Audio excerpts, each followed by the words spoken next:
Following the hottest June on record, it's been a somewhat different start to July. It's not been quite as hot and it's been, at times, fairly wet and breezy. The reason being the jet stream sitting now to the south of the UK, cool and unsettled across much of the UK. But changes are on the way. The heat in some places returning. How hot will it get? How long will that hot air continue? And what's the outlook for the next few weeks? Any prolonged spells of sunny weather, or is it going to stay very mixed? I'll have the answer to all of those questions in the next 15 minutes or so. Welcome to this week's Deep Dive, a regular in-depth format that we do every Tuesday. You know what to do if you like these. Hit the subscribe button, hit like, send us your comments. We'll try and read as much as possible and we might even answer a few of them. Remember, if you subscribe, if you like these videos, if you comment, they all count as votes towards doing more of this sort of thing on our YouTube channel in the future. So this is the current setup on Tuesday afternoon. We've got the jet stream sitting to the south. We've got weather fronts all over the place. We've got showers. We've got longer spells of rain as well. But skipping forward to the end of the week, a very different setup. Low pressure to the west, a warmer southerly airflow across the UK. In fact, even warmer by Saturday. Some hot weather returning, but we've also got this low pressure in the west starting to make inroads, potentially bringing some heavy rain to places through Saturday and Sunday. So a marked change by the end of the week. The whole pattern reorientates. Instead of seeing low pressure sitting to the north, we're going to see low pressure to the west. And instead of seeing this cool westerly airflow, we're going to see this more humid southerly airflow. Why does it change?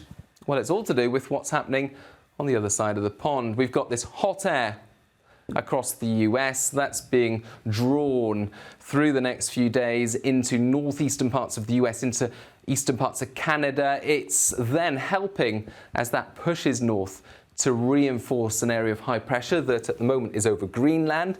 And as that high pressure builds, we're going to see the jet stream divert to the north of the high pressure.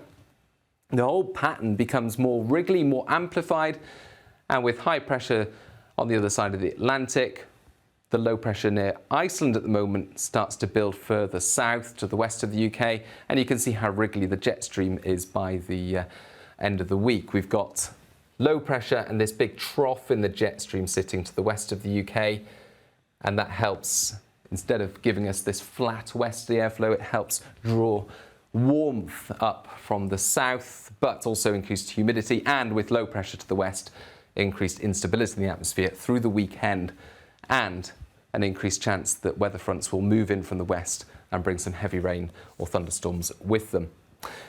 But back to the here and now, because there's some interesting developments happening with that jet stream to the south.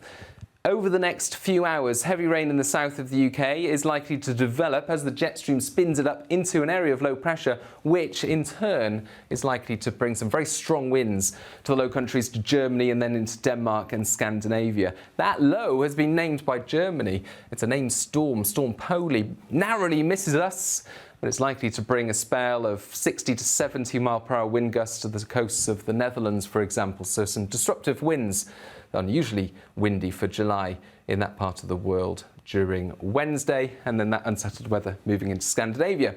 By this time, as that moves through, actually high pressure builds over the continent, and that then helps heat build across the whole of the continent later this week, and that hot air then gets drawn up towards the UK. With low pressure then sitting to the west of the UK, of course, it's a fairly unstable pattern by this stage. So let's take a look at the rainfall over the next few hours, because we've got some very wet weather over the UK. Now, a wet spell across southern parts of the UK, some bits and pieces of rain and showers elsewhere, a lot of cloud cover. If I skip forward 12 hours, because this is going out during Tuesday evening, and you can see that rain clearing overnight from East Anglia, but the strongest winds then push into the near continent. And a narrow miss, actually, from the UK's point of view, because We play that forward. You can see these wind gusts, 60, 70 mile per hour wind gusts, just affecting the coast of the Netherlands there. A blustery day to come for Germany. And actually, as that spell of wet weather moves through central parts of Europe, it's likely to turn to some fairly serious thunderstorms for the likes of Poland, other parts of Eastern Europe into Thursday. But for the UK, things start to settle down by this stage. And for the UK itself on Thursday, a bright start for many. We've got a scattering of showers developing through the day. A lot of cloud building actually during Thursday, and after a day of sunny spells and showers on Wednesday, another day is expected on Thursday of sunny spells and showers. But for Northern Ireland, Western Scotland, well, here wet and windy weather returns on Thursday afternoon. Some heavy rain for a time, and potential for coastal gales actually for parts of eastern and southeastern Northern Ireland, for example, running up the Irish Sea coast. Elsewhere across the UK, things are settling down. Fewer showers to come on Thursday towards the southeast. Like I say, a lot of cloud cover, so that tends to limit the temperatures on Thursday. Into Friday, meanwhile, more sunshine starts to arrive as drier air gets drawn up from the south across England and Wales. But for Scotland and Northern Ireland, we've still got low pressure nearby. We've still got some showers developing. More hit and miss downpours, perhaps some thunderstorms as well. And still quite a keen breeze towards the northwest of the UK and also towards the west of Wales, western Cornwall. Even more so, I think, as we go into Saturday, fairly breezy towards the southwest. But you can see the blues on the chart there now, by this stage. We've got some heavy rain, showers and thunderstorms. This is 8 a.m. on Saturday, and I'll just play that forward to midday, and you can see what the general sequence of events is. I wouldn't take the timing of this too literally because, as I'll explain in just a moment, there are some uncertainties about the timing of this band of rain as it moves in. And ahead of it, we're likely to see some showers and thunderstorms develop as the low pressure in the west gets closer, the instability in the atmosphere starts to increase, and across certainly eastern, central and northern parts of England, there is that risk of hit and miss showers and thunderstorms. All the ingredients that are there on Saturday for some lively weather, whether it's to do with the heavy rain moving in associated with the cold front in the west, or whether it's to do with the showers and thunderstorms that develop just ahead of it. We've got all the ingredients there. High humidity, a lot of moisture in the atmosphere, higher temperatures as well, and what we call decent wind shear, so where the wind changes with height, that helps to spin up and keep going some lively thunderstorms, as has been explained on a previous deep dive by Alex Deacon. But yeah, certainly the potential for some heavy rain. The one big question is how quickly that weather front moves in from the west, and that will determine where we see the rain on Saturday and how high the temperatures will get in the east. It's certainly clear that the weather front will move in from the west through the weekend and clear on Sunday, with fresher Atlantic air returning from the west. But timings are, of course, crucial. Here's a look at all the different computer model runs from the European computer model, and this is the weather front. This is, you might not be able to make it out quite so well. You can see Scotland. I'm just pointing to it here.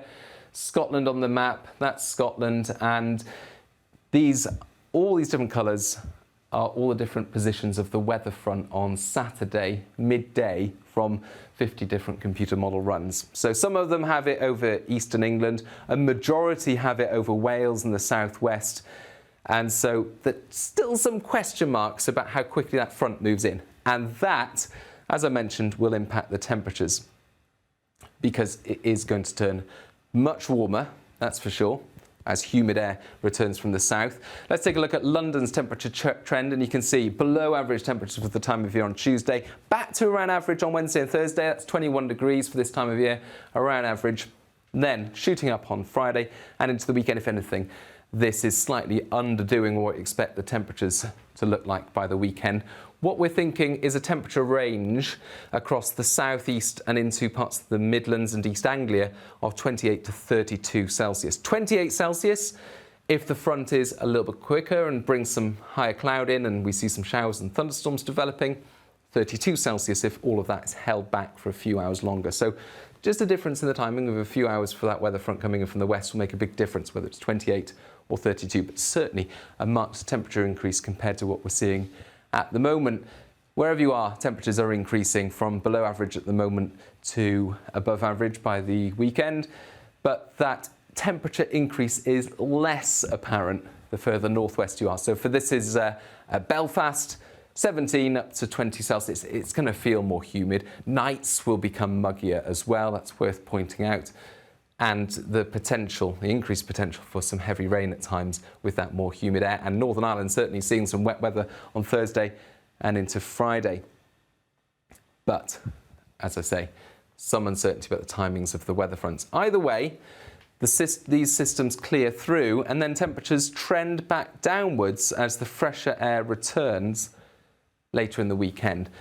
And just to give you an idea of that, this shows you the probability of temperatures exceeding 25 Celsius for every day over the next 10 days or so. And we've got Tuesday, that's today. Wednesday, virtually nothing on the chart there, it's all white. Thursday, likewise. And then Friday, much higher probability of exceeding 25 Celsius. Saturday, over on the top right there, higher increased chance of exceeding 25 Celsius. And then still a chance into next week. A better chance than the next few days, but a lower chance compared with the weekend. What does that mean? Once the weather fronts clear through by Sunday and temperatures return back closer to average for the time of year, there is still the potential for some hot air. Never be too far away from the southeast. This map here shows you the most likely weather patterns throughout much of next week, really. This shows you the most likely pattern for Wednesday, but it's a similar thing through next week. We've got low pressure towards the west or northwest of the UK. We've got this unstable southwesterly airflow, so slightly warmer airflow compared to what we've seen through July so far, but not necessarily that hot. And the wettest weather, the bright colours here, across Scotland, Northern Ireland, western parts of England and Wales, with the driest weather towards the southeast. And this is the most likely weather pattern throughout much of next week. With this kind of setup, if it's slightly more elongated, you could bring up some hotter weather towards the southeast at times through next week. So there's that potential. That's why the chance of exceeding 25 Celsius is still not zero through next week. Slightly higher chance compared with the next few days, for sure. But that's what it looks like. Now, much of the model output I've seen suggests that that low pressure tends to migrate across the UK by the end of next week, and we could see some cooler weather for a time. However, it's interesting when you look at the further ahead weather patterns or the signals for the rest of July. And here's one, for example. This is from the Met Office long-range computer models. And we've got, along the columns here, the next 4 weeks. This is this week. This is week 2 next week. This is by the 3rd week of July, and this is the 4th week of July. So this is the last week of July. What we've got along the top row is the pressure anomaly, so whether it's more likely to be higher pressure or lower pressure affecting the UK. And what we've got on the bottom row is the temperature anomaly, more likely to be higher temperatures than average or lower temperatures than average. So what's quite interesting is, well, we know what the weather's doing this week. We've got these blues across northwestern parts of the UK. So low pressure quite clearly in charge this week, and increasingly a southwesterly airflow by the end of the week. Now, the bottom map here shows that we've got below average temperatures through this week on the whole across the UK, although only slightly below because we've got a cool start and then temperatures returning to above average. Now, for next week, again, we've got this low pressure anomaly across the UK, these blues affecting the UK, but a stronger signal for higher than average temperatures, only slightly higher. The following week then, we've got a different colour affecting the UK in terms of pressure anomalies. We've got lower pressure towards the southwest and higher pressure towards the west. In fact, that becomes even more apparent by the last week of July. We've got higher pressure towards the northwest of the UK, lower pressure towards the southwest of the UK. And each progressive week, these red colours, the positive temperature anomalies, so warmer than average, becomes stronger in the signal from the Met Office longer range computer models.